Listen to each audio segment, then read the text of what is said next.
Hola, ¿cómo está?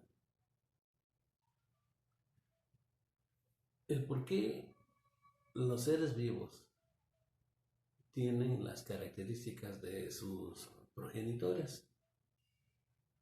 ¿Por qué unos se parecen a la madre, otros se parecen al padre o a alguno de sus ancestros?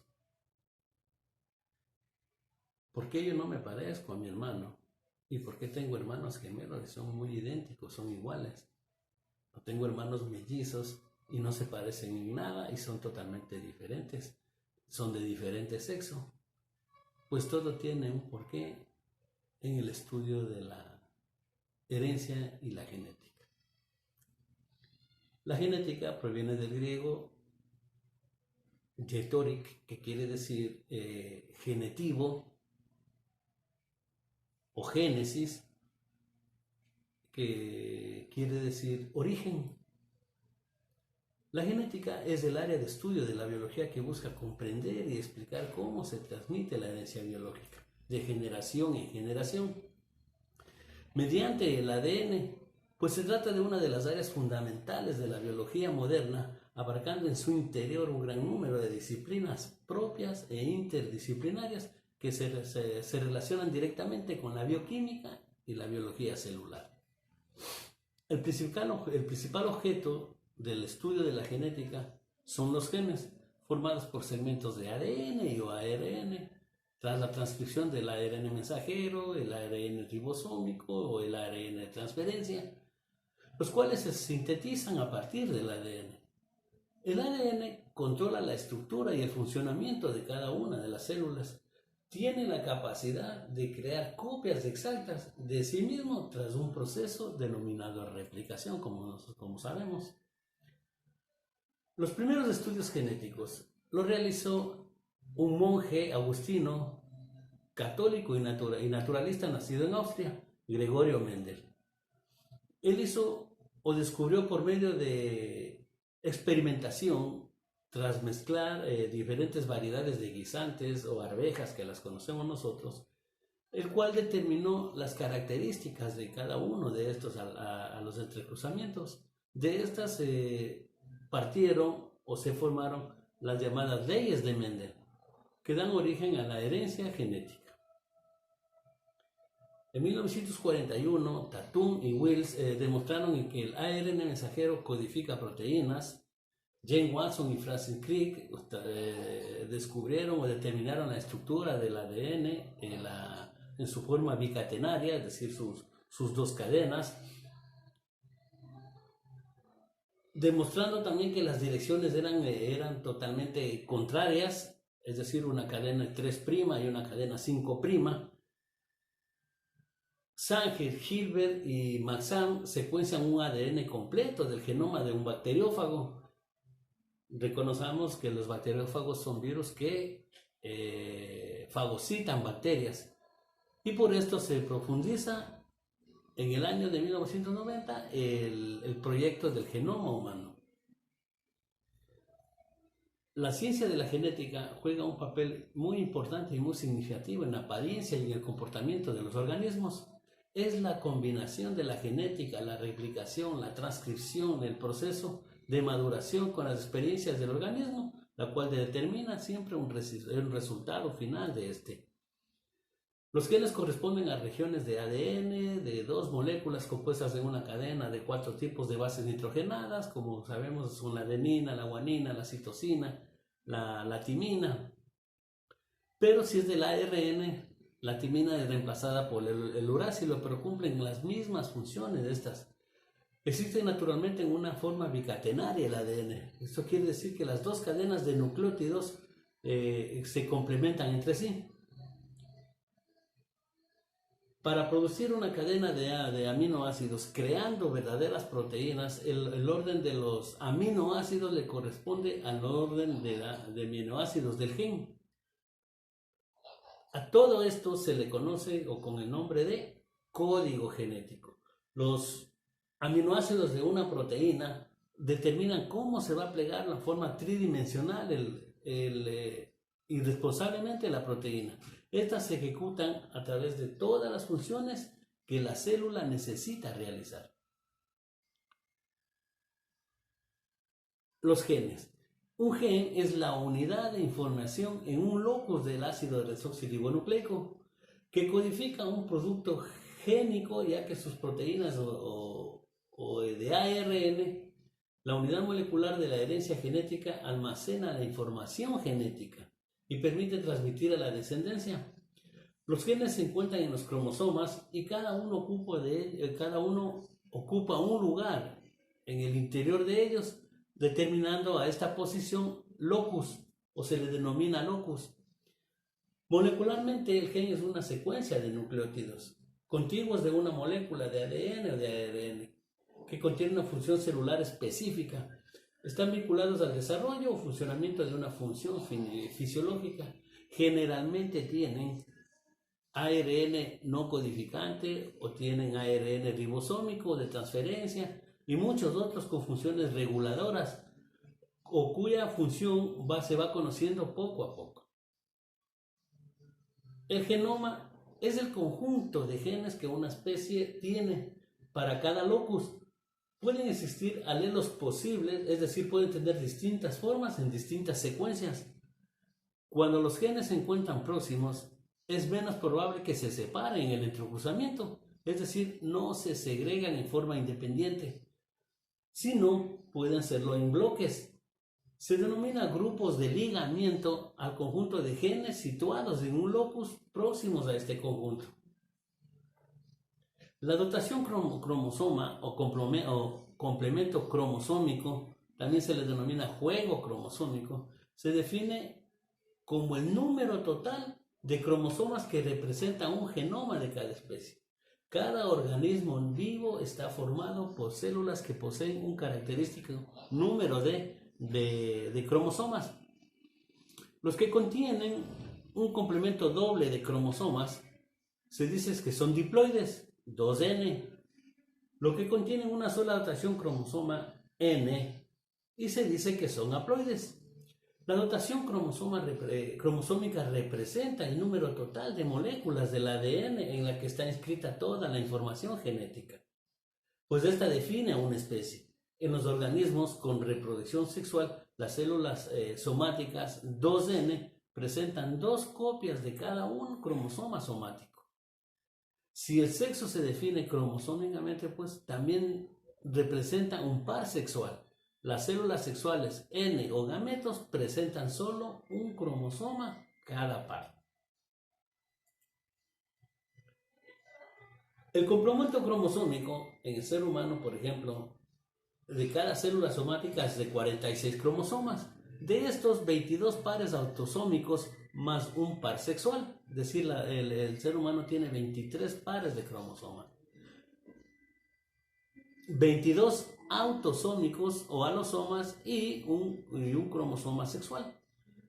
Cuando hablamos de dotación cromosómica, nosotros decimos que una especie nos referimos al juego de cromosomas de una serie que la podemos llamar A, aunque en otras especies vamos cambiando el número de cromosomas y se lo puede llamar B.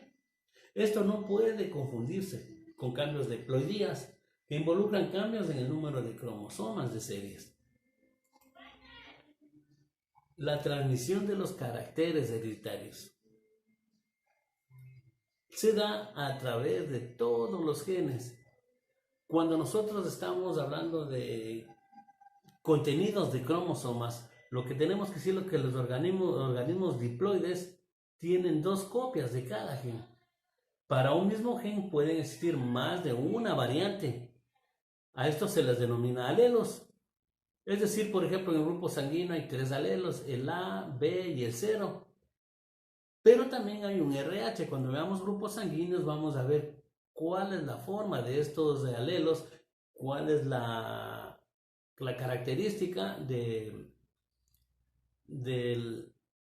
dominancia y de recesividad. Los grupos sanguíneos de cada individuo que son heredados de los padres y puede ser que cada gen puede tener la recesividad como puede tener la dominancia. Ya vamos a hablar sobre esta parte de dominancia y recesividad. Cuando hay herencia, podemos hablar herencia autosómica, y cuando hablamos de herencia autosómica decimos que los elementos pueden considerarse visuales. Todo lo que el organismo puede observar, todo lo que nosotros podemos ver, se denominan autosomas, porque lo podemos observar, las características del color de la piel, el color de los ojos, el tamaño de la nariz, las cejas, los oídos. Todo, todo tiene responsabilidad fenotípica. En cambio, la responsabilidad cromosómica es aquella que no la vemos, pero que sin embargo la heredamos a través de los cromosomas. Cuando nosotros hablamos de genes homocigotos, queremos decir que tienen las mismas características, y heterocigotos que pueden tener una o varias características. Ya hablamos de esta parte cuando veamos la forma, la presentación de los genes. La herencia genética es la transmisión a través del cual el material genético que existe en el núcleo celular da las características anatómicas, fisiológicas o de otro tipo en cualquier ser vivo o en cualquiera de sus descendientes. La herencia consiste en la transmisión de la descendencia de los caracteres de los ascendentes.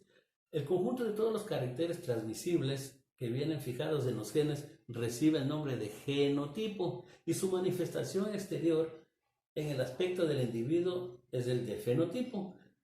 Se llama idiotipo al conjunto de posibilidades de manifestar un carácter que presenta un individuo. Para que los genes se transmitan a los descendientes es necesaria la reproducción idéntica de los genes, de una réplica hacia otra. Y ustedes saben que a este fenómeno se le denomina meiosis, porque solo se da en la reproducción sexual. Las variaciones de la herencia se producen a través de los genotipos de un individuo. De una determinada especie se denominan variaciones genotípicas. Estas variaciones genotípicas surgen por cambios o mutaciones espontáneas o inducidas por agentes mutagénicos. Estos agentes mutagénicos pueden ocurrir en el ADN o pueden producirse en los genes de las células sexuales para transmitirse de una generación a otra generación. Algunas mutaciones producen enfermedades tales como la fenilcetonuria, la galactosemia, la anemia de células falciformes, el síndrome de Down, el síndrome de Turner. Hasta el momento no se ha podido curar ninguna enfermedad genética, pero para algunas patologías sí se ha podido o se está investigando esta posibilidad mediante la terapia génica.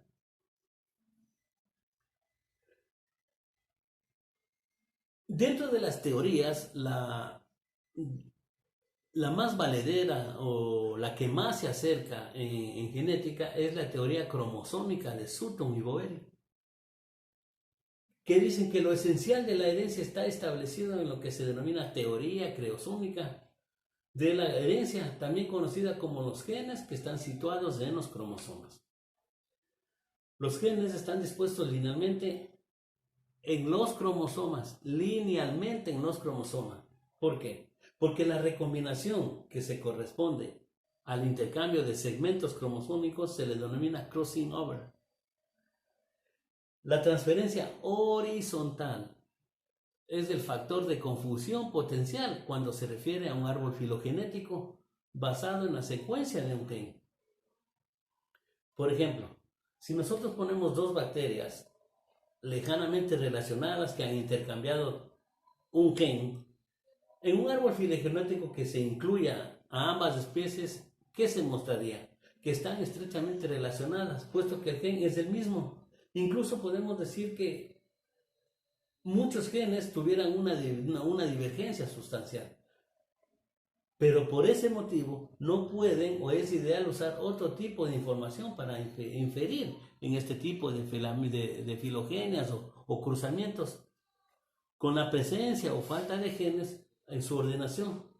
es decir, añadir una especie de abanico que se abra para que todos los genes puedan ingresar en este campo en lo más posible y determinar las características génicas de una bacteria, en este caso de una bacteria nueva.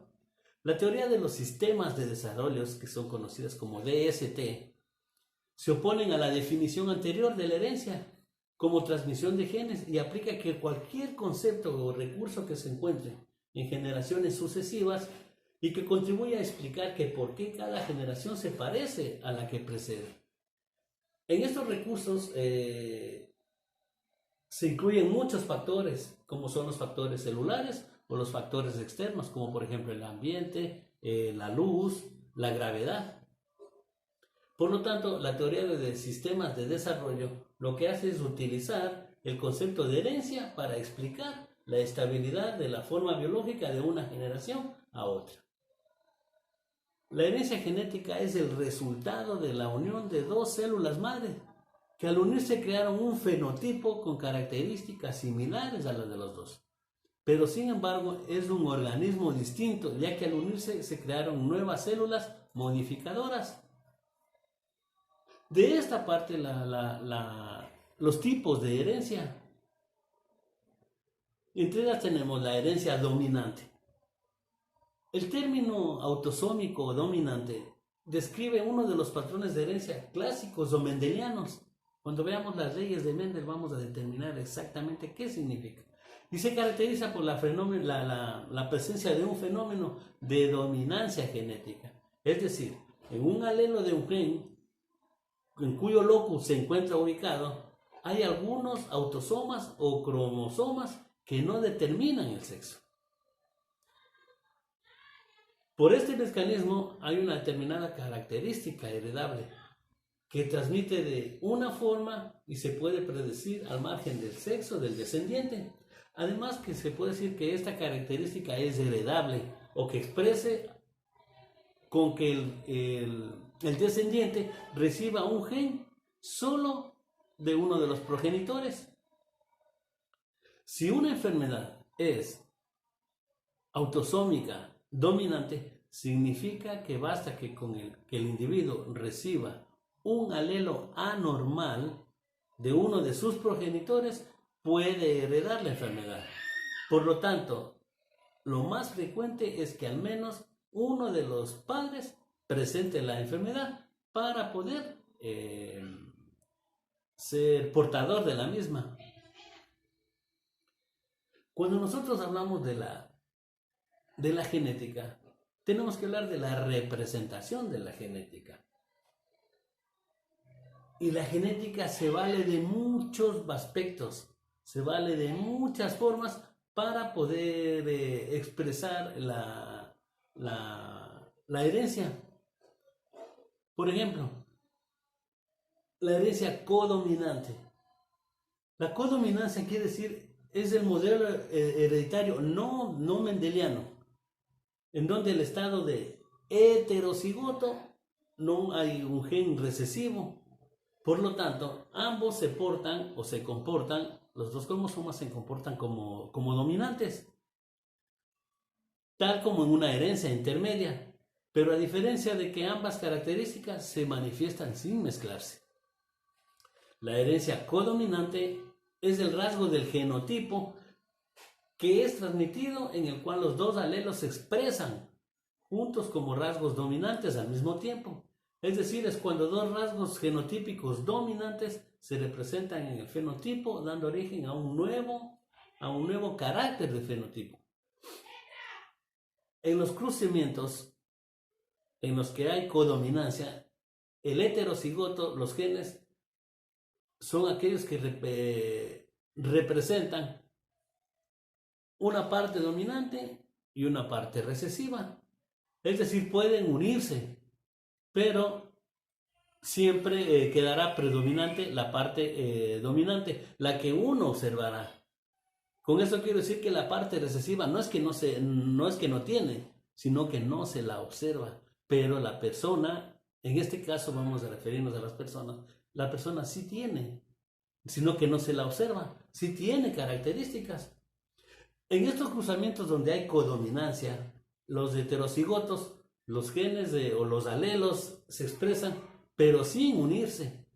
Por ejemplo, si cruzamos dos vacas de líneas puritas, uno café rojo y otro blanco, la generación será de el 100% que salga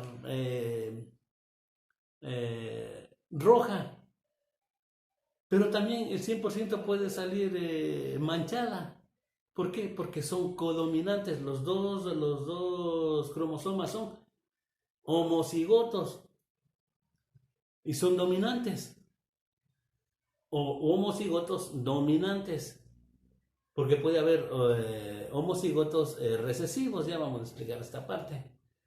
La codominancia se puede explicar de una forma sencilla.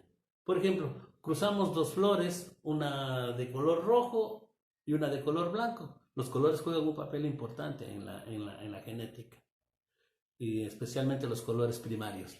Entonces, si utilizamos un color blanco y un color rojo en dos flores, los dos son dominantes, por lo tanto no se va a expresar el momento del entrecruzamiento. ¿Qué va a pasar? Que va a poder salir una rosa blanca con manchas rojas, una rosa roja con manchas blancas, o una roja o una blanca.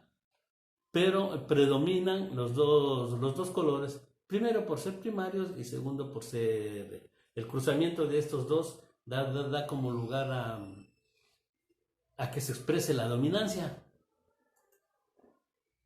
En la herencia intermedia, en cambio, los dos alelos que se expresan que expresan el individuo, a él no se les observa, como originalmente veíamos en las rosas, por ejemplo, de color rojo y blanco, sino que se ve un fenotipo intermedio. Entonces, si se une una flor roja y una flor blanca, el fenotipo dará lugar a un nuevo organismo y será una flor de color rosa o rosada, ¿sí? Cuando decíamos que en la genética se utilizan mucho los colores, y los colores, hay colores dominantes y hay colores recesivos. Y los colores dominantes son el blanco, el azul, el rojo, el amarillo. Decimos que un color es dominante cuando el 80% de su tinte domina sobre el resto de colores. También podemos decir que si cambiamos un color dominante, por ejemplo el blanco con el azul, va a predominar siempre el que más tinte tenga. En este caso será el color azul, que si los dos dominan se transformará en un tercer tipo que sería codominante y se transformaría en un color celeste. Los colores recesivos, en cambio, no solo pueden perderse, tienen poca presencia, no se imponen como los colores dominantes y a menudo se los emplea como colores neutros o son la mezcla de colores primarios. En esta toda buena combinación de colores encontraremos colores dominantes, recesivos, que pueden dar armonía a los diseños. Entonces decíamos que los colores primarios o colores básicos no se producen a partir de la mezcla de otros, ni se pueden mezclar con la otra gama de colores entre ellos. Por ejemplo, una de las características es la singularidad y se diferencia, pues los primarios no tienen matices comunes, o sea, no son iguales, y por lo tanto se les representa, o los colores primarios son el rojo, el azul y el amarillo. Los colores secundarios, en cambio, se obtienen mezclando en partes iguales los colores primarios. Todo tono secundario obtenido depende de la tonalidad o el pigmento que se esté utilizando. De esta manera, pues vamos a tener un círculo cromático con cada uno de estos colores. Por ejemplo, los colores secundarios son el naranja, el verde y el púrpura, que se forman por el naranja por el rojo, la mezcla del rojo y el amarillo, el verde por la mezcla del amarillo y el azul, y el púrpura por la mezcla del color rojo y azul. Los colores terciarios, en cambio, hay dos maneras de obtener este tipo de colores. Una es la mezcla en partes iguales de un primario y un secundario, a la que vamos a llamar un color intermedio. Y la otra es la unión de dos colores secundarios, con lo que se logran tres tonos poco saturados o también se denominan colores sucios. Por ejemplo, tenemos el color rojo-naranja o rojo-anaranjado o vermellón, como se llama, el amarillo-naranja, amarillo-anaranjado o ámbar, el verde-amarillo, amarillo-verdoso o lima, el verde-azul, el azul-verdoso, el cerceta o azul turquesa. Tenemos el azul-violeta o el azul-violáceo o definitivamente el violeta. Y por último el rojo-violeta, rojo-violáceo o grana. Así se le conoce a los colores que en genética juegan un papel muy preponderante. Otra forma de expresar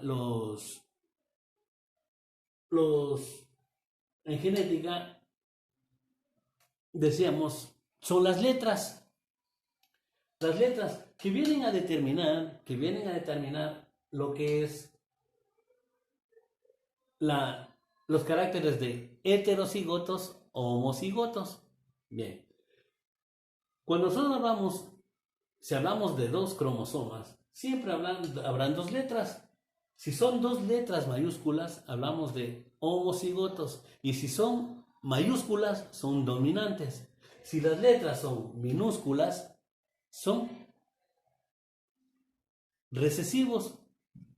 Entonces, pero si tienen un dominante y un recesivo, es decir, una A mayúscula y una A minúscula, podemos hablar de que esos cromosomas son heterocigotos.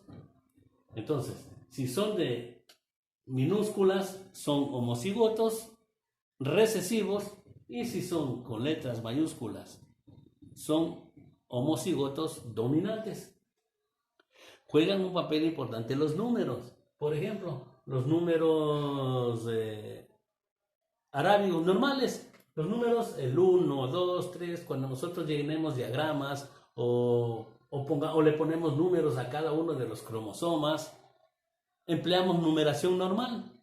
Pero en genética también se utilizan los números romanos para determinar cada una de las sucesiones en relación a las herencias. Me refiero que puede haber en un genograma, por ejemplo, tiene que haber como mínimo 3 descendencias para que se formen. Entonces, la descendencia primera, pero con números romanos, una secuencia en números romanos. También se utiliza mucho la simbología, los símbolos. Los símbolos, aquel que determina el sexo femenino, que es un anillo con una cruz inferior, determina o es conocida, pues prácticamente tiene características de la mitología greco-romana. Por ejemplo, el signo de femenino representa a la diosa Venus, a Afrodita, la diosa del amor. Pero también estos signos son utilizados en la alquimia, en astrología, en astronomía. El signo de los varones es el círculo con una lanza en la parte superior. A este representa en cambio a Marte, al dios de la guerra, con su lanza y con su escudo. Eso en mitología greco-romana. Pero lo que significan los dos es la fertilidad. Es decir, la unión de los dos generarán un nuevo tipo de símbolo, un nuevo tipo de simbología.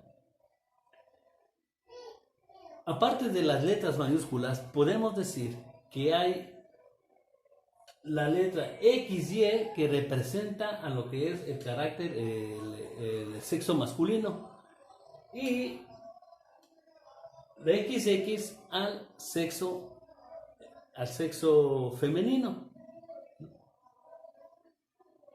También tenemos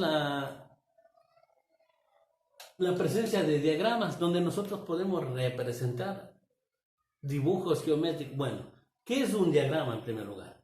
Un diagrama viene del latín y quiere decir diseño o dibujo geométrico. Se obtiene por la presentación, es una presentación gráfica de una proposición en la cual se da la resolución de varios tipos de problemas. Hay relaciones entre las diferentes partes o elementos. En este sistema da la regularidad de que todo esto da lugar a la formación de un fenómeno que nos permite establecer un tipo de ley. Y estos son los diagramas de Punnett. Porque estos, aparte de darnos la versatilidad en cuanto a entrecruzamientos, podemos decir que podemos interpretarlos a estos y podemos tabularlos, es decir, tenemos capacidad de porcentuarlos, nos dan la capacidad de ayudar con los recursos, con todos los recursos que utilizamos para poder llegar. Este diagrama de Punnett lo formó un genetista, Reginald Punnett, en 1875. Fue una persona que es un genetista británico que aportó a la ciencia utilizando este tipo, del cual se sirvió Gregorio Mendel también para hacer sus entrecruzamientos. Y esto nos remitirá o nos dará como resultado datos fehacientes en cuanto a los entrecruzamientos. No viene a ser una verdadera herramienta en una persona común este tipo de diagramas, porque el diagrama de Punnett lo utilizan solo los biólogos o los genetistas, ¿sí? Por lo tanto, la posibilidad de que cualquier persona normal o matemático pueda reconocer no son posibles, porque las combinaciones de los alelos pueden representar o caracterizar a nuevos organismos. De esta manera nos van a ayudar a reconocer las proporciones de una descendencia, ¿sí? La forma de funcionar de cada uno de estos diagramas, pues, tiene que ver con las propias características de los alelos, tiene que ver la característica de los parentales, tienen que ver las características de los gametos, es decir, las características propias del primero y el segundo parental, es decir, el paterno y el materno. Esto nos sirve para ver las distintas combinaciones que se pueden crear en proporciones. Entonces, si hay varios tipos de diagramas, podemos decir que el diagrama de flujo, el mapa mental, el mapa conceptual, el mentefacto o un cuadro sinóptico son también diagramas. La genética también se sirve del árbol genealógico. Es una representación gráfica que muestra a todos los antepasados, descendientes de un individuo en una forma bien organizada y sistemática. En esta forma se puede presentar los ancestros o descendientes de todas las personas o de una persona. Para realizar un árbol genealógico es necesario primero haber hecho una investigación de la genealogía de la persona o del individuo. De ahí, de esta persona, nacen una serie de ramas donde van a encajar de generación en generación la descendencia o ascendencia de un individuo. Depende de la finalidad y el uso que se quiera dar un árbol genealógico. Puede referirse solo a una afiliación, puede ser a una sucesión. Esta puede ser solo de varones, puede ser solo de mujeres, puede ser de sangre o de linaje, también de razas. Puede ser, se llama también una asociación femenina. A la asociación femenina se le denomina sucesión o línea de ombligo. Pregunta del examen. El árbol genealógico no se aplica solamente en seres humanos, se aplica también, lo utiliza para mostrar el pedigrí. ¿Por qué? Porque es la ascendencia de un animal, y mientras un animal sea más puro, su pedigrí será, o pedigrís, que también se le pronuncia, puede representar pues la evolución de una raza. Y así también es utilizado el árbol genealógico en política, en disciplinas artísticas, en artes marciales, pero eso no nos interesa mucho. Otra forma de representar son los mapas genéticos, ¿sí? Y un mapa genético es un tipo de mapa cromosómico que muestra la ubicación relativa de cada uno de los genes, ¿sí? Y las características importantes que tiene esta, como por ejemplo la maduración, la replicación o la formación de la enzima replicasa. ¿Qué es lo que va a hacer? Este mapa se basa específicamente en el contexto de un ligamiento de unión, el cual significa que cuanto más cerca, mientras más cerca estén los dos genes del cromosoma, mayor será la probabilidad de que estos dos se hereden juntos. Siguiendo así cada uno de estos denominados patrones de la herencia, se puede establecer relativamente la ubicación de los genes a lo largo de un cromosoma. Otra forma de expresar y cada vez es más profunda es el cariotipo. El cariotipo, o también se le denomina cariograma, es un patrón cromosómico expresado a través de un código establecido por convenios, describe las características de los cromosomas. Cuando ustedes recuerdan, hicimos o vimos las características o las formas o tipos de cromosomas: metacéntrico, submetacéntrico, acrocéntrico. Entonces veamos, cada una de estas especies de cromosomas tienen una función determinada.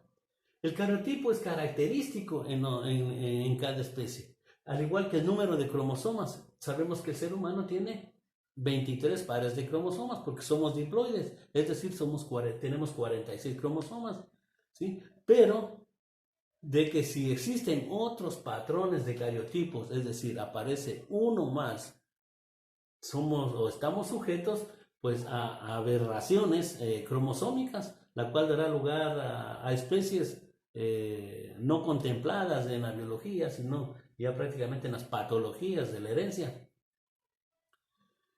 Sabemos que cada brazo de los cromosomas representa una zona, representa las bandas, representan características, las subbandas, los lineamientos representan en cada caso que estos patrones que existen, o las características de los cromosomas, como cada una tiene sus genes, pues llevará o determinará las características de ser un cromosoma sexual, es decir, que dará origen a una mujer, o cuando un cromosoma no tenga una de sus partes y represente un cromosoma Y, por ejemplo, en este caso, que el par 23 puede darnos dos características: un hombre o una mujer. Los cromosomas se clasifican en un cariotipo en 7 grupos.